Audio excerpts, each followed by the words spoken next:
আসসালামু আলাইকুম রহমতুল্লাহি ওবরাকাতুহু। মোহাম্মদ নাজমুল হাসান বলছি, অকুপেশনাল থেরাপিস্ট, কিডজিল্যান্ড থেকে। কেমন আছেন আপনারা?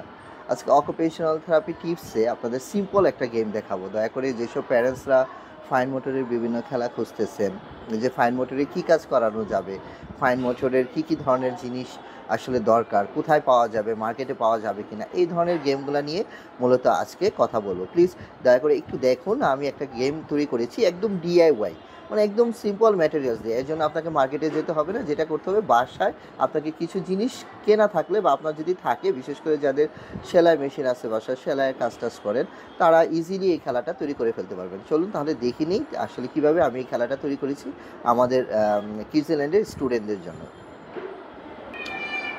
এই যে খেলাটি এখন আমরা খেলবো। হ্যাঁ, এই যে দেখেন, এই যে খেলাটি কীভাবে খেলে আপনাদের আমি একটু দেখাই। দেখেন এখানে আমি কি করেছি, এই খেলাটায় দেখেন আমি এখানে বিভিন্ন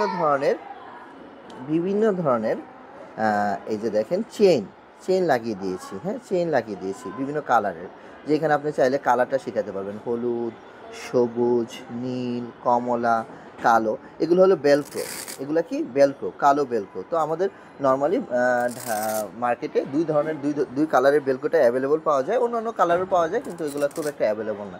যেমন দেখেন এখানে বাচ্চাটা কি করবে, দেখেন এখানে কিন্তু বাচ্চাটা এখানে ধরে এভাবে কিন্তু দেখেন খুব সুন্দরভাবে কিন্তু করতেছে, যে পিঞ্চ গ্রিপ। অনেক বাচ্চারা কলম ধরতে চায় না, এই যে 3 আঙ্গুলের যে গ্রিপটা কিন্তু এটা, বা 2 আঙ্গুলের গ্রিপটা খুব সুন্দরভাবে করতে পারতেছে।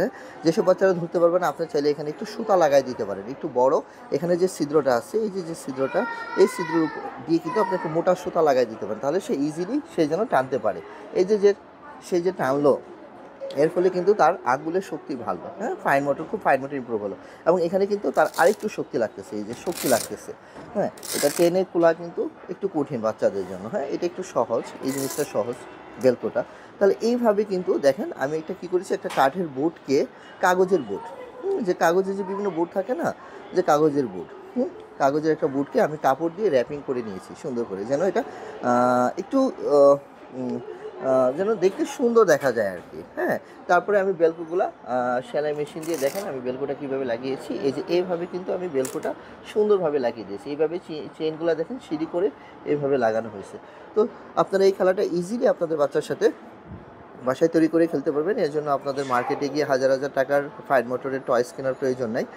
তারপরে আপনারা যদি না পারেন, কারোর যদি কোনো সহযোগিতা লাগে এই খেলাটি তৈরি করার জন্য, আমাদের কিডজিল্যান্ডের পেজে যোগাযোগ করবেন, অথবা আমাদের ফোন নম্বরে সরাসরি কথা বলবেন। এই খেলনাটির নাম, এটাকে আমরা ফাইন মোটর বোর্ড বলি, ফাইন মোটর বোর্ড। যেহেতু এটা একটা বোর্ড, স্কোয়ার সাইজের ফাইন মোটর বোর্ড বলি। তো এখানে আপনারা ইজিলি এই খেলাটা খেলতে পারবেন। তো আশা করি সবাই বুঝতে পারছেন এই খেলাটি কীভাবে বানাতে হয়। তো ইনশাল্লাহ আপনারা তৈরি করবেন এবং বাসায় আপনাদের শিশুদের সাথে অবশ্যই প্র্যাকটিস করবেন। তো আজকে সেই পর্যন্তই। সবাই ভালো থাকুন, সুস্থ থাকুন। আসসালামু আলাইকুম ওয়া রাহমাতুল্লাহি ওয়া বারাকাতুহু।